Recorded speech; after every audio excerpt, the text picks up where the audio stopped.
to Helen Dudney, aka the complaining cow. I love that name, consumer rights expert, and she joins me now. Helen, good evening to you. We need to hear from you. We need advice. We need guidance, because these are hard times. Everything's going up. I was looking at butter. Oh my God, what it used to be. And I became a single mum about a year ago. And I would count the pennies, count everything. The butter I used to get was about £1.50. Now it's nearly hitting £3. So this is a space of just a few months. Let's start talking about that energy price cap. So is it capped to $2,500 a year? No, it isn't. And that's what's being very misleading from certain people. Recently, that is not the case. That is the average. So if you were paying roughly just under that a year ago, then you will be paying £2,500 if you're the average household.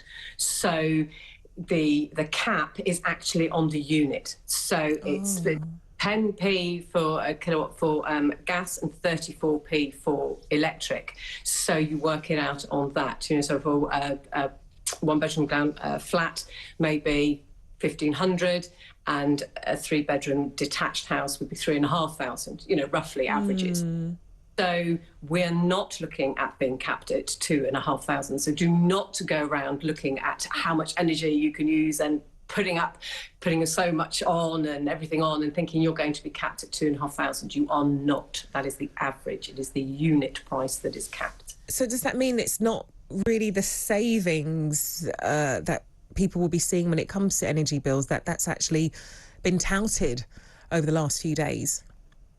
No, it's not. It just is not 2,500. That is just the average. We will be seeing from now the £400 that was promised. So everyone will see that in their account over the next few months. We'll see that £400 and another 300 for pensioners, and if you're on certain benefits, another 150. So we will start to see those now, but they will all be applied automatically. So do not click on any links that are coming through on texts, the scams. Do not click on any of those. Oh, okay, of course the scammers are stepping in. What's going on there? Well, it's been really, really common. It's just now come out now, I think, as the most common scam. Oh, no. Because there are so many, and just about everybody you know who's got a mobile phone has had the scam text to say that you can apply for this £400, click on this link, and that link will take you to probably a copycat site that might look like your energy provider, it might look like the Ofgem site, and it will get the details from you and it will fleece you. So do not click on links in emails or text at all. Always come out of that and then go straight to your energy provider and contact them if you are in any doubt about anything. So Helen, is there any advice you can give on how people can save money? Is it even possible in terms of, I was just saying remember those price comparison sites? Gosh, it feels like an age away, right? You can go into those price comparison sites, you can just look for good deals, money-saving deals. That's practically non-existent. What would you do? What are you advising people to do to save money? Well, it is really difficult, and I think also the consumer champions out there have just run out of ideas. It's now almost sort of patronising, really, to say to people, put on an extra jumper and put your washing machine on at night and all of those kinds of things. So I think it's more now about helping people to budget, and also where to go if they see their costs spiralling and actually they think they might be going into debt. It's more about how you can get that help. So first port of call should always be to your energy provider and contact them and say your outgoings are higher than what you have coming in, and under Ofgem rules they must help you, so they can come up with a plan of how you can pay slightly less, still have to pay it all, but a plan to do that, and they should help you do that. When you say pay something less, I'm so sorry to interrupt, Helen, I just wanted to clarify, when you say help people to pay slightly less, is that they could actually reduce their bills according to their affordability, or is it they'll just pull up a plan over spreading the cost of paying the bills in its entirety? Yeah, so they'll help with how they spread that, and that will help you maybe come up with a long-term plan. It will be different for different situations and for different providers. So that's why you have to, it won't be a sort of, this is what you're going to do. It will be a discussion, two-way discussion about how you're going to manage those bills.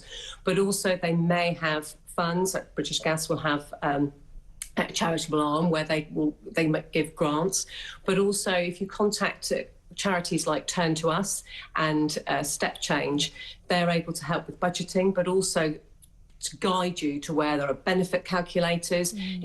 It's £15 billion in benefits goes untouched every year. So there are billions out there which people are not getting. So look for the online calculators. It'll take about 10-15 minutes to do, but you just put in all your own information, your age and your income and all of that, and see if you're actually entitled to the benefits that you're not getting. But also Turn to Us and Step Change will help you maybe access some funds elsewhere, because there might be something locally, there might be something with your council, there might be something more national. So it's definitely worth going to those organisations who will help you budget and help you out of that debt or how to manage it. I was going to talk to you about food. I'll come to that in a moment, actually. I'll stick with energy.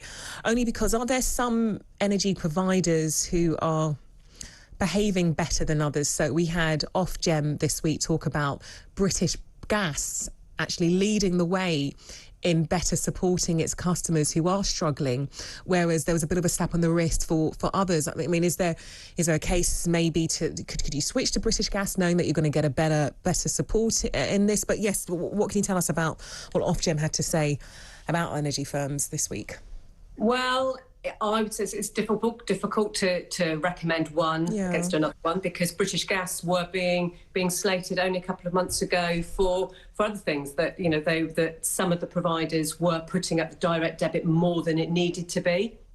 So I think we just need to be very careful about which companies are working well and which ones aren't, because it could be different from a week to week. It is not worth switching at the moment, price-wise, because everybody's put the amount right up to that cap, the maximum that they can. So it's not worth switching. But it is worth looking at your direct debit and how much they're taking.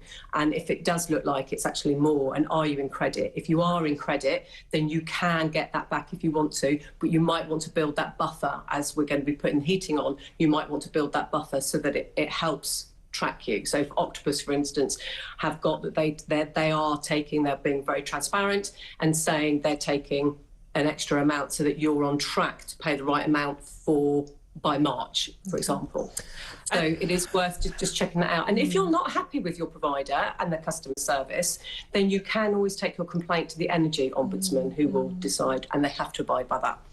And really quickly, any advice on food, what people can do to not pay extortionate prices in some cases for food and groceries and goods, etc.?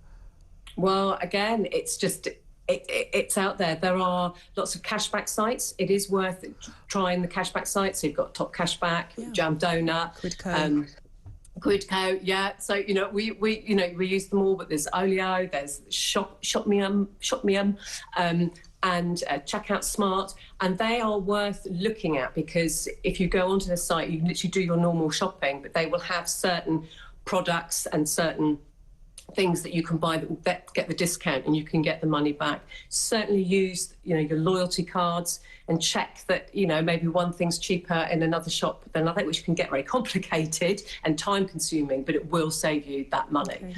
And worth noting for the over 60s, it's 10% off on a Tuesday at Iceland. Oh, no minimum. Iceland have been amazing in this, actually. They've even offered, as you say, huge discounts, and even as little a loan, but not too high on interest. But Helen, good advice there. Thank you so much. Also got